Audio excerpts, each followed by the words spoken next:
Kenshi is one of my most favorite games of all time. There is just no other game with such massive freedom of roleplay. In Kenshi you can, if you wish, fill any single role there is in society. You can be a slave or a farmer. You can open your own bakery or a clothing shop, while also having an option of being a bounty hunter or a thief. In Kenshi, you can build your own city at absolutely any spot on the map, and even more than one city, effectively forming your own nation. You can explore the map while your city functions as an automated system of economics and defense, and all of that while being able to see your own city from a distance. Unlike many of the games of the indie sandbox/RPG genre, the world of Kenshi is handcrafted and not procedurally generated. Each place in the world has its lore, each with a unique environment, weather conditions, a set of enemies and factions to interact with. It is especially important that Kenshi features several large states in conflict with each other. Each state has a unique backstory, a distinct culture, and its own set of some virtues and lots of vices. And as every basement dweller roleplayer knows, the nations with unique lore are a great source for your own storytelling within the game. You can ally with them, trade with them, wage war against them, and even destroy the civilization itself, if you desire so. If you clicked on this video, there is a good chance that you already know what Kenshi is. The game has been around for years, and the sequel is already in development, although it will take a lot of time to make it. Because of this, I will not provide a detailed review style characteristic of the game. Other people on YouTube did it many times. Instead, I want to provide something that both the new players and the experienced veterans of Kenshi might need. Over a course of several years, I've been playing Kenshi over and over, using different mods to supplement the experience. As the modding community of Kenshi is not as vast as Skyrim's or RimWorld's, it is far easier to comprehend as a whole. After many years of scrolling through Steam Workshop, Nexus and other mod sites out there, you start to see that there is not so much change going on in Kenshi modding community. Sure, good mods are still being created, but if you spend 1 year not watching over the Steam of Skyrim's modding community and then return, you will see that many things have changed. In Kenshi, it's not like that. Same mods hold the same niches over the years and rarely get replaced by newer and better mods. This situation allowed me to perceive the modding community of Kenshi as a whole, and I decided to make the ultimate Vanilla Plus mod pack. My idea was to create a modding list which would make the game more polished, add more enemies, more events, roleplay, construction and production options while maintaining the original feel of the game. I also wanted to plug the immersion holes that exist within the original game, the holes that arise from inconsistencies between the lore, the intention behind the game, and how the game really plays. There are some famous mod packs in Kenshi community that are distributed as a single mod. Genesis Plus and Universal Wasteland Expansion are the most well-known ones. I've always had a problem with them. They just add too much things that do not really fit into the world of Kenshi. Genesis makes the world too crowded, to the point that there simply isn't much wilderness. Universal Wasteland Expansion makes things like adding literal Argonians into the world. Don't get me wrong, I really like Argonians, but when they're in the Elder Scrolls game, not in Kenshi. Universal Wasteland Expansion also adds these strange skeleton hivers into the game, which are not lore friendly at all as well. I have created a Steam collection for you. Subscribe to it and you will be able to get all the mods right away. Then download a special config file with a mod order. I've placed it in the comments below. This load order will make the mod pack work as intended. You will need to place this config file into your data folder within your Kenshi folder. Then, when you start the game, make sure that the load order is saved, and now you can enjoy the game. I won't cover every single mod in my pack, but I'll describe them in groups and show what different groups of mods do. For those who did not play Kenshi before, I'll also try to explain the game and the world a little. You can use the mod pack even if it will be your first time playing the game, as I tried very hard to maintain the original lore and intention behind the game. For example, I did not add any mods that allow easier ways for training skills in comparison to the original game. Some of the most popular mods for Kenshi are training benches that allow to train strength, dexterity and combat skills of your characters without active participation of the player. When you have mods of this kind, you leave the people at your gym and they level up, and that's it. This makes the game easier and removes the challenge needed to go through in the original game in order to level up your combat characters. I did not add those. Now, my dear friend, it's time to proceed to the comment section and give everyone the time code when the video really starts. Before we begin, I want to thank all the mod creators who worked on modifications included in my pack. Without them, it would be impossible to compose this mod pack to enjoy the improved version of Kenshi. The first group of mods are dialogue related. Since Kenshi is a squad-based RPG, the talking between the members of your groups is an important way of creating immersion. Now your characters will talk more about the weather, comment their surroundings, their financial situation and their health. Overall, there are 5 dialogue-related mods in the pack. The dialogue additions in my mod pack are not limited to changes in interactions between your characters. Now bars are livelier and will be filled with more banter between the people. The people from different factions will discuss different topics at their drinking establishments. You will also see the people in neutral and friendly parties you meet out in the wilds talking to each other. The bandit factions and other enemies you meet in the wilds will have more variations of announcing their attack. If bandits, cannibals or other enemies kidnap or loot you when you are unconscious, they will have things to say about it as well. During the fight, your characters and their opponents will shout and insult each other, so the fights will feel more chaotic. The second group of mods provides multiple performance improvements. From particles to rocks and water, almost every graphical aspect of Kenshi has been made less demanding on resources of your system. You see, despite being an indie game with not so advanced graphics, Kenshi needs a lot of resources to run and has performance problems even on advanced computers. So I think that you will find this section useful as well.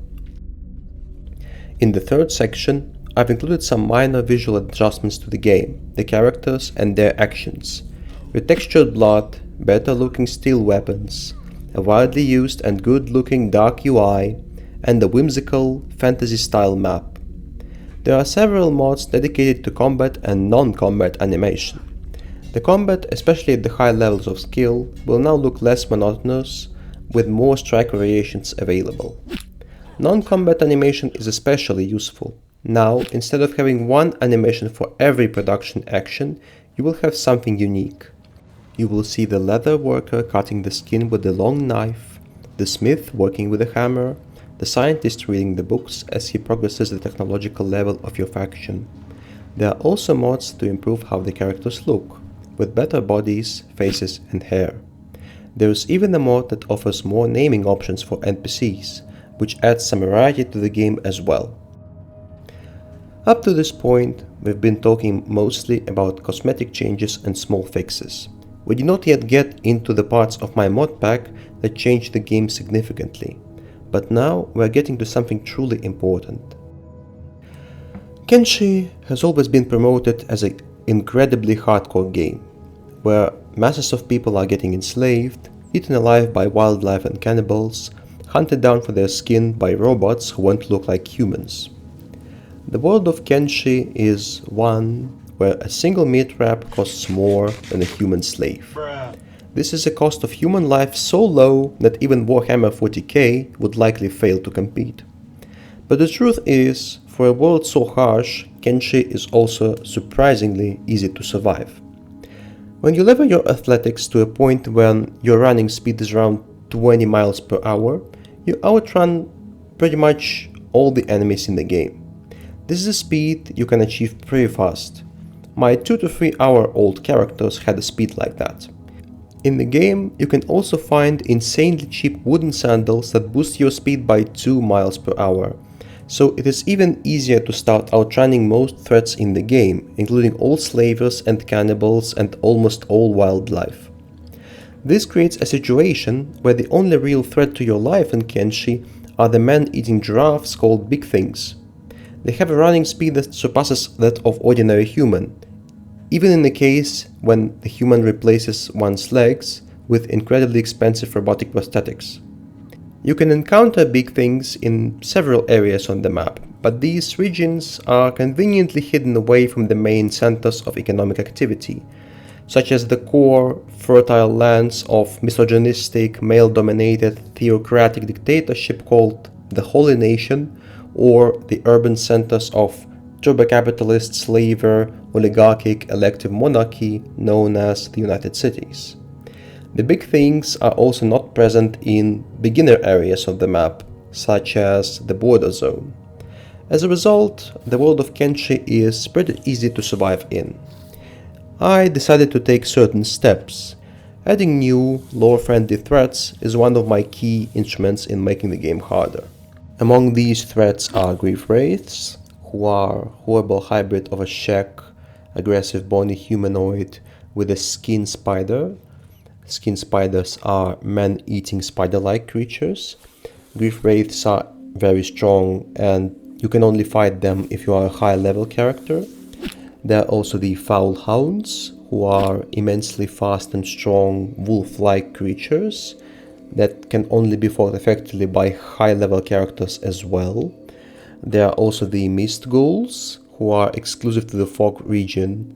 The Mist Ghouls are two species of very fast and very dangerous black humanoids of great height. They are really strong as well.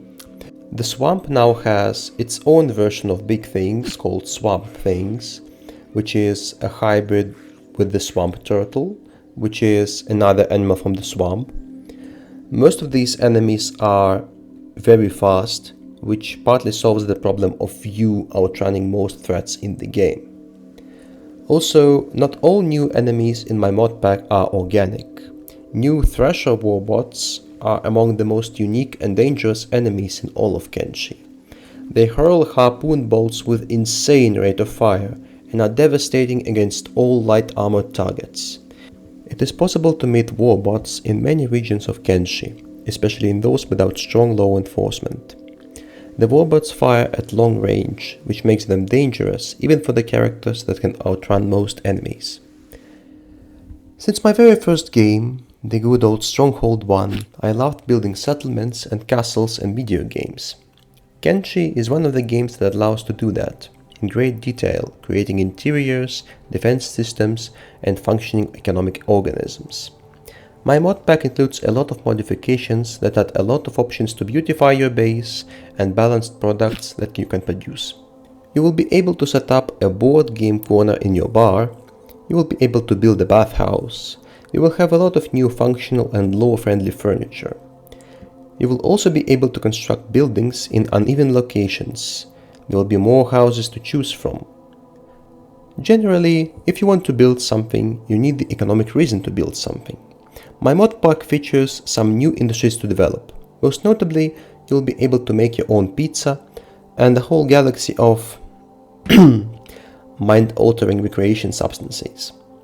All of the products are balanced and are in line with the lore and technological level of the world of Kenshi. I've also handpicked some beautiful and balanced armor mods. I focused on the ones that look like they would fit into an apocalyptic desert with a strong presence of Eastern Asian aesthetics of Kenshi. If the armor from the mod was originally overpowered, I added a patch that would fix the stats of the armor and make it balanced, in line with pieces of equipment from the original game. Every piece of armor can be produced in your own smithies by your own craftsmen. Since we're discussing the production and economic side of the game, let's talk a bit about one of the most important mods in my pack. Trade Routes Intensified makes a trader playstyle completely doable. The mod achieves this through editing the price of specific goods in various areas of the map, according to their economic specialization and needs. For example, the corrupt but rich nobles of the oligarchic United Cities would pay very handsomely for luxury goods and various expensive pieces of furniture. You would have to find specific factions and places on the map where the luxury goods are produced at the lower price, and then you would have to survive the travel of your heavily loaded caravan through the world of Kenshi to get to the nobles of the United Cities in order to sell them what they truly need. Yeah, boy. Here's another example. In Kenshi, there is a city surrounded by men-eating humanoid bugs. This city is hostile to the Holy Nation, the only agricultural power in its vicinity. It has immensely complicated logistics because of the presence of the said bugs. To make matters worse, this independent city has no farmland of its own. Of course, the city has a significant deficit of food and medicine, which was not really the case in the original game. Now, with trade routes intensified, you will be able to sell food and medicine to the city with better prices. That is, if you survive the enemies from the vanilla game and the other mods in my pack. And this is just one of the changes to how trade works in Kenshi. There are much more of them. One of my major concerns was also to make the world of Kenshi more alive. So I've added several mods that add more travelers into the world. Now you will see regular civilians traveling in relatively safe regions of the map, often with some escort. What is even more important is that now there is a dedicated mod that adds more trading caravans to various factions of Kenshi. You see, in vanilla game, only two factions, the Traders Guild of the Oligarchic United Cities and the Western Hive of the Bugmen, had their caravans appear in the game. But what about the regions of the map where the monopoly of the Traders Guild is not enforced, and where the Hivers are hated, like the lands of the Holy Nation, a theocratic state that hates both the corrupt nobles of the United Cities and everyone non-human? Surely they have their own traders. There is a specific mod that fixes that. And here, the mods also start to create interesting synergies of their own. Do you remember the story of a city on the brink of hell, where there is a deficit of food and medical supplies because of men-eating bugs? Happily, their enemies at the Holy Nation, who do not want to trade with the hostile city, produce a lot of agricultural goods and medicine, which they deliver tirelessly from the countryside to their own towns. In one of my playthroughs, I started a raider band who were originally a group of traders formed out of displaced and impoverished commoners from the Great Desert owned by the corrupt nobles. The commoners who were shunned, for one reason or the other, by all major states of Kenshi. After making their initial money and experience through trading, they decided to work with the free city that had food shortages. To help the city and make some more money for themselves, the traders started to attack the caravans of the Holy Nation, the caravans added by one mod, in order to steal the food supply and medicine from them in order to sell these supplies in the free city. Selling these goods is profitable because of the prices adjusted by another mod. So together, the mods create an experience that is both friendly to the original vision of the game, but also provides something new. Another way to make the world more alive is through modifications to NPC behavior. The NPCs should now act more logically. Guards will now be more likely to help their wounded comrades. The city dwellers will now visit shops more often, including the shops that you own. This modification of NPC behavior exists in symbiosis with the mod called Enhanced Shopping Economy, that fixes the situation from the vanilla game, when no one was able to buy anything in your shop because no one had the money. The mod adds the money to the potential buyers corresponding to their social class, which allows them to make purchases in player houses and shops. Now, your dream to open a clothing shop or a bakery in a video game might actually come true. Thanks to one of the mods, the slave camps will now function as real productive enterprises. You can now roleplay as a morally dubious entrepreneur who buys his raw materials from the slave mines cheaply and makes sure that his armor smithies generate more profits because of that. Thanks to the mods, the slaves who escape from the camp will now attempt to unlock and throw away their shackles, and then they will attempt to blend in with the common free folk. The bandits who defeated and downed you in the wastes of Kenshi will now steal money away from you. You see, In the original game, the bandits usually down you and then they either steal your food or they steal nothing at all, leaving you huge piles of gold with you. Now that's changed and you really can lose gold to the bandits. Furthermore, you will now find coin purses on the people you knock out, with the size of the coin purse corresponding to the occupation and social status of a person. Speaking of knocking someone out, I've also added a mod that significantly expands one of the most important aspects of Kenshi, the bounty hunting. There are many new unique bounties to claim. The criminals to pursue are different in terms of skill and size of payment. Some are more or less regular thieves, reavers, and murderers. There are also bands composed of several bandits. Others are high-ranking officials and warriors of factions of Kenshi, who are heavily guarded. Some of the highly skilled and highly paid bounties carry unique weapons, which you won't be able to find anywhere else.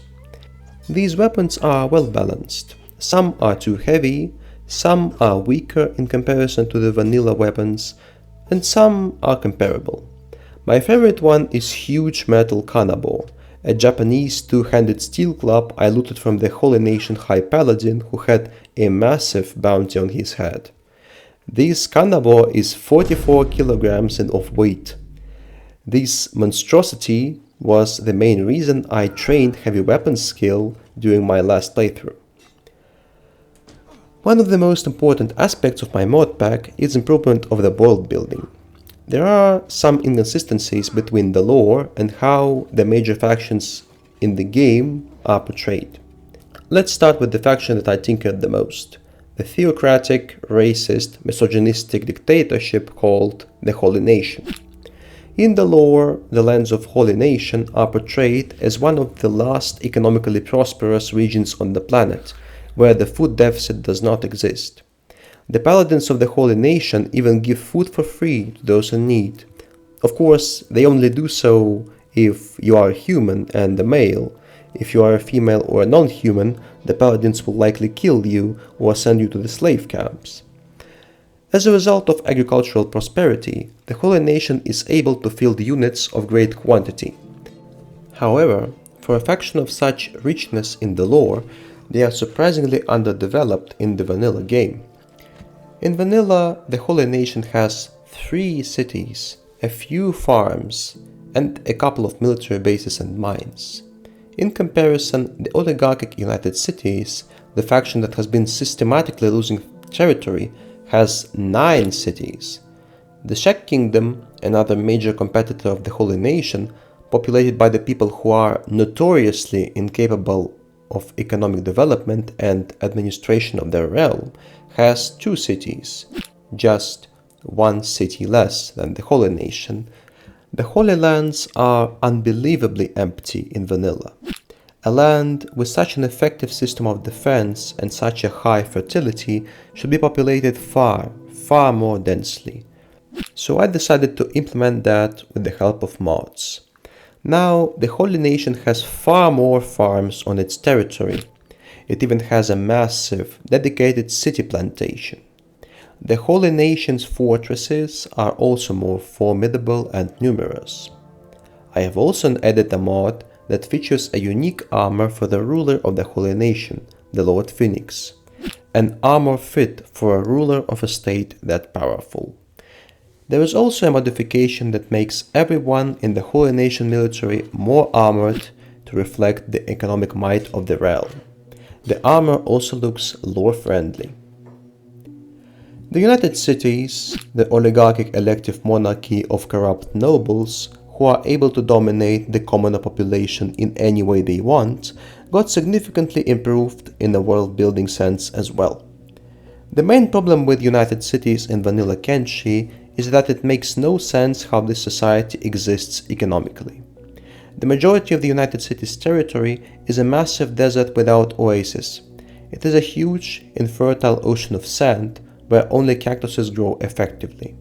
Of course, they also have the fertile lands of the south, but these territories are, first, too far away, and second, they are underutilized agriculturally as well.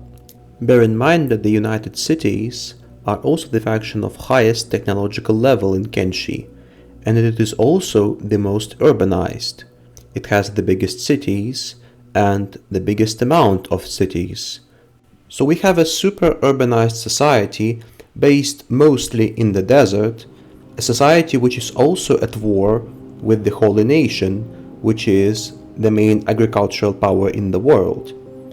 And it is also a power in vanilla game which underutilizes its own agricultural potential.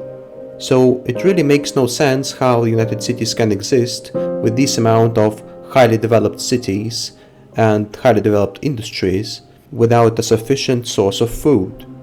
So I've added a mod that adds several slave farms and plantations to the United Cities, primarily in the two regions of the empire that are relatively fertile, the southern part of the Great Desert and the fertile but remote lands of the United Cities far south. Emperor of the United Cities, Tengu, also received new clothes and weapons to reflect his status as a privileged and corrupt noble who is detached from the daily struggles of the common people and from the matters of the state. The Shek Kingdom, a civilization of hot-headed warriors with bony heads and bodies, humanoids genetically rebuilt for warfare, needed some additions too. A race notorious for being very hard to handle, the Shek have no affinity to monotonous agricultural labor. But in vanilla game, the Shek had no ways of producing food at all. I've tried to fix this by adding mods that add ranches and Shek hunters into the kingdom.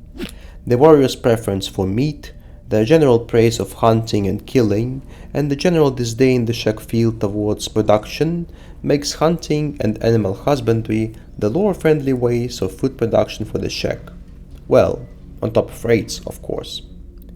The current leader of the Shek Kingdom, Esatha the Stone Golem, received an armor fit for the queen of the barbaric people who is ready to lead her warriors in combat personally.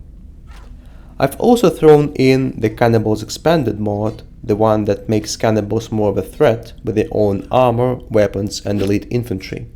This mod has such a good production value that it is present in virtually every mod pack out there. The last big topic in any Kenshi modding discussion is the adding of a world state mod. What is the world state? In Kenshi, there are no dynamic events in the world.